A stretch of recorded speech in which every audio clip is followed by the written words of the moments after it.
Hey, light children, and welcome back to the Artist Corner, where I talk to you about the things that artists go through.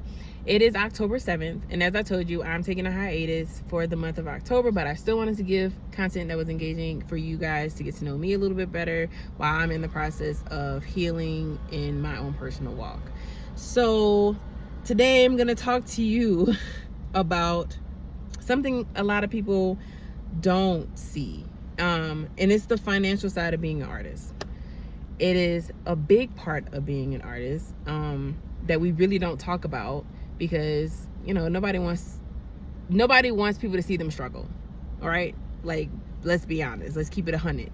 You don't want nobody to see you struggle. You don't want nobody to feel sorry for you. You want genuine people just like pouring into you, but not because they see, oh man, she having a hard time, oh she's struggling. So a lot of artists don't really talk about this, but I'm going to talk about it. So, and yes, I have it scripted because I didn't want to go off track because we ain't got a lot of time when it comes to Instagram. Okay, so on social media it might look like everything's moving fast, but behind the scenes, being an independent artist costs money. From studio sessions to mixing and mastering to paying for visuals to traveling for gigs, it adds up quick.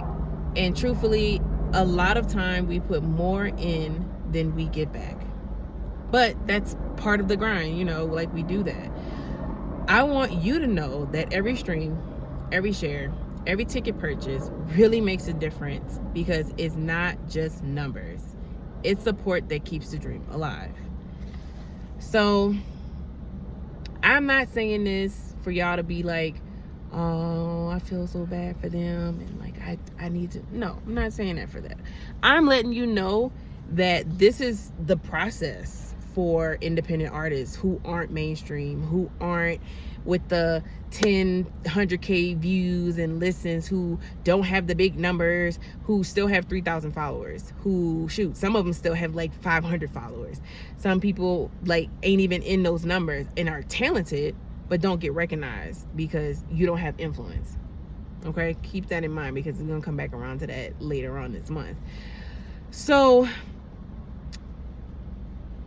a part of that financial struggle is like, right, for me personally, I don't know about other artists, but I have 3 jobs. One of my jobs is part-time and is at the YMCA, which y'all have seen a few of my videos where I'm working there. One of my other jobs is working at my church. I sing. I'm one of the vocalists there, and I love going to that church. It's like really open and affirming, so it feels safe there. And it's part-time. And then my last job that I have, which I just got, is a cafe that me, my brother, and one of our good friends opened, and it's a startup business. So if anybody who knows about startup businesses, they ain't out the gates making guap, you feel me? Like it's not doing that.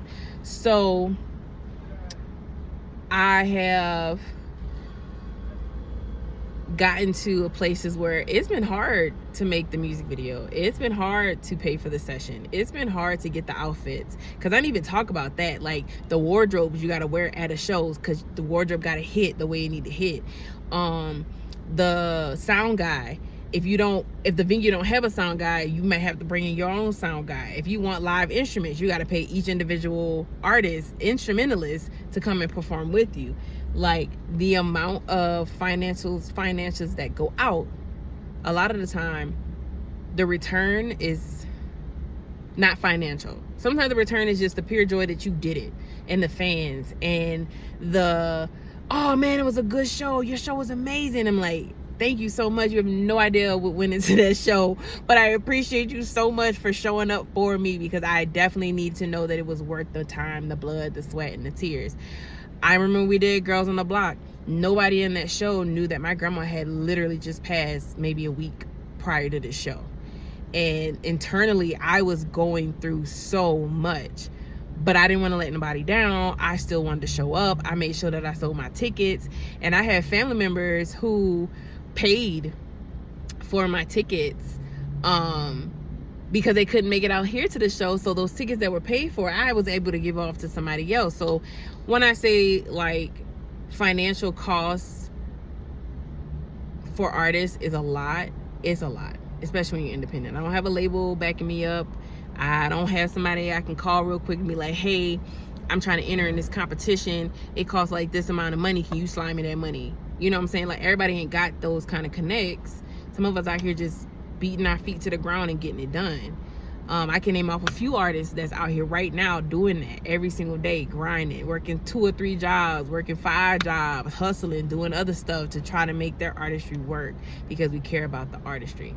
We care about the music. We care about the art, the painting, the drawing, the craftsmanship. Like, we care. So this is just step 1 of the Artist Corner, where I tell you a little bit about being an artist and being independent. I hope you guys enjoy it for the month. If you do enjoy it, I do hope to keep this up so that you can see the journey and the progress. I love you guys so much. Please like, subscribe. Thank you, Light Children, for always sticking it out with me.